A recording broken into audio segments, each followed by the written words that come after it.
સુરેન્દ્રનગરના લખતરમાં નવરાત્રી માટે માટીના ગરબા બનાવવાની તૈયારીઓ પૂરજોશમાં શરૂ થઈ ગઈ છે।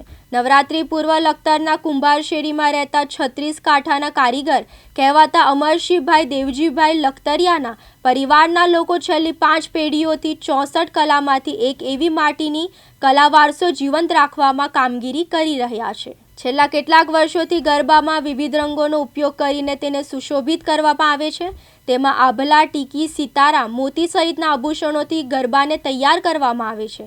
ત્યારે લખતરના આ પરિવાર દ્વારા ઇકો ફ્રેન્ડલી ગરબા નાના બાળકો નવરાત્રીમાં સાંજે લઈને ફરતા હોય એ માટીના ઘોઘા તથા કોડિયા બનાવવાની કામગીરી હાલમાં પૂરજોશમાં શરૂ કરી દેવામાં આવી છે। તો તેને રંગરોગાન પણ કરી નવું રૂપ આપવાનું કામ રવિના લખતરિયા માતાને ઘરકામની સાથોસાથ ઘોઘા તેમજ ગરબાને અવનવી ડિઝાઇન તેમજ રંગકામ કરી મદદરૂપ બની રહી છે। પરંતુ આ વર્ષે ગરબા સારી રીતે વેચાશે તેમજ ગરબા રસિકો અને ખેલૈયાઓ માતાજીના ગરબા મોટા પ્રમાણમાં વેચાણ થાય તેવી ગરબા બનાવનાર કારીગરો આશા વ્યક્ત કરી રહ્યા છે। મારું નામ જયેશભાઈ અમરશીભાઈ લખતરિયા છીએ। અમે માટી કામ વર્ષોથી કરવી છીએ। 50 પેઢીથી ટીમનામ ચાલુ રાખ્યું છે। નામનામ અત્યારે બનાવી છીએ ગરબા, ઘોઘા, નોરતાના મોરિયા, કુળડિયું, કોળિયા બધું બનાવી છીએ, ચાલુ રાખ્યું છે। અત્યારે નોરતાનું મારું કામ ચાલુ છે।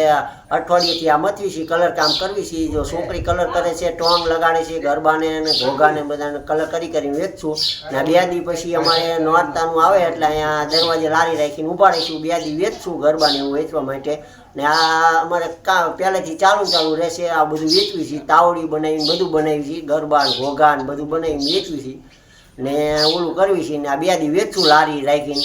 7-8-10 હજારનો ધંધો થાય છે અમારે એમાં। આ ચાલુ વર્ષે કેટલા ગરબા ને ઘોઘાનો ભાવમાં વધારો થયો? આમાં એવું થાય કે આપણે લખતરની અંદરમાં તો શું છે કે ભાવ બધા બહુ આપતા નથી। અમે તો રાજી છીએ, જો ભાવ વધારે ગ્રાહક અમને આપે તો અમને ફાયદો થાય, પણ અમને અત્યારે શું ભાવ આપતા જ નથી। 10 રૂપિયા ઘોઘાના કહી તો એ માણસો આંચકા ખાય ને ગરબાના તરી કહી તો એ રાયડું પાડે। અમારે તો એવું હોય કે ઘોઘાના 20 રૂપિયા આવે છે ને ગરબાના તરી 40 રૂપિયા આવે તો અમને કંઈક આમાં વળતર થાય। તો નકર તો આમાં અમારે મજૂરીમાં એમને મંચવી રાખવી પહેલેથી આવી રીતે ચાલુ રાખવી। બાપાનો ધંધો હે એટલે આમાં આગુ પાછું કંઈ કર્યું ને એમને મથે રાખવી બરોબર। જયેન્દ્રસિંહ ઝાલા, દિવ્યાંગ ન્યૂઝ, લખતર, સુરેન્દ્રનગર।